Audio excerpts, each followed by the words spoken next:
What's up guys, Tetos here with another quick tip. In this video I will show you how to invade the enemy buffs at level 1. This is a very good strategy right now in solo queue because most of the junglers start at the bottom half of the map, so this can help you if you want to invade the enemy red buff if you're blue side or the enemy blue buff if you're purple side. So in this video I show you how I invade the red buff as Dr. Mundo in the top lane, and as I'm in the blue side, of course I will invade the enemy red buff on the purple side.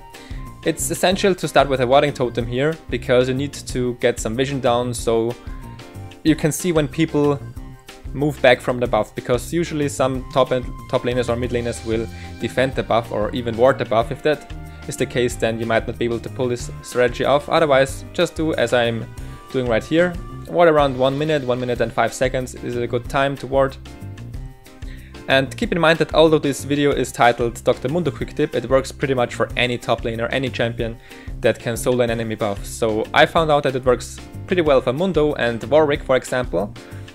But for Renekton it didn't really work, because Renekton has some big issues when it comes to soloing buffs, and even though he has a rather low cooldown on Q and health return, so to say, it doesn't really work that well.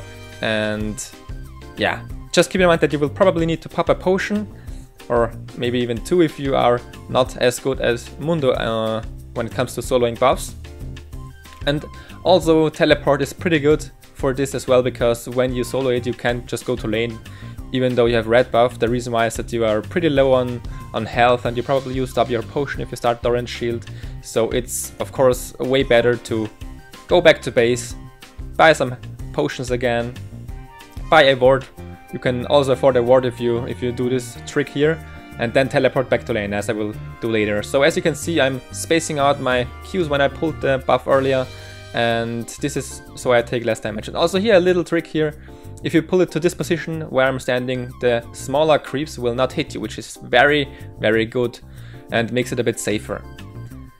So after you've got the enemy red buff, just recall, buy your pots, buy your ward, and then use teleport to get back to lane, because you don't want to lose all this experience and gold.